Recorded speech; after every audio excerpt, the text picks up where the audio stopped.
Ang pinakamalaking scam nung nag-aaral pa tayo, naalala nyo nung high school kapag may nakita kayong estudyante na naglalakad sa hallway, tapos pumasok sa pinto na may nakasulat na guidance office. Unang pumapasok sa isip natin, ala, gungguna na. Sino at dinanog na? Baka natiliwan nga nag-cutting class. Ginagawa nating bilangguan ng guidance office. Kaya mga batang nangangailangan ng tulong o saklolo, totoong saklolo, mas pinipiling magtiis sa sulok kaysa pumasok sa pintong yon. Ang guidance office ay hindi presinto.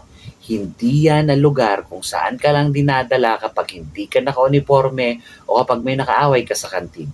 Isipin mo to, kapag sumasakit ang ngipin mo, pumupunta ka sa dentista, di ba?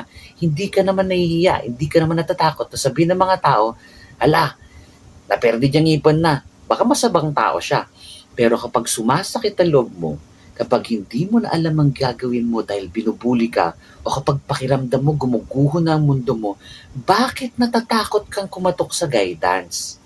Kasi, ang akala natin, para lang ito sa siraulo. Ang guidance office ay ginawa para maging safe space. Kung may mabigat kang dinadala, kung pakiramdam mo walang nakikinig sa'yo sa classroom o kahit sa loob ng bahay, doon ka pumunta. Hindi ka nila huhusgahan. Hindi ka nila resetahan ng parusa. Nandun sila para tulungan kang mag-ayos ng mga bagay na masyadong mabigat para sa isang bata. Huwag mong antayin na umabot sa punto na sumasabog ka na sa galit at sa lungkot. Kung may hindi tama, kung nararamdaman mong agrabyado ka, pumunta ka ron. At para sa ating matatanda, baguhin natin ang script natin, di ba? Huwag natin gawing panakot ang guidance counselor. Sige ka, ipulong kayo di guidance. Parang ginagawa nating mumu yung counselor para lang sumunod ang mga bata eh. Kaya sa mga kabataan, tandaan nyo, ang paghingi ng tulong ay hindi tanda ng kahinaan.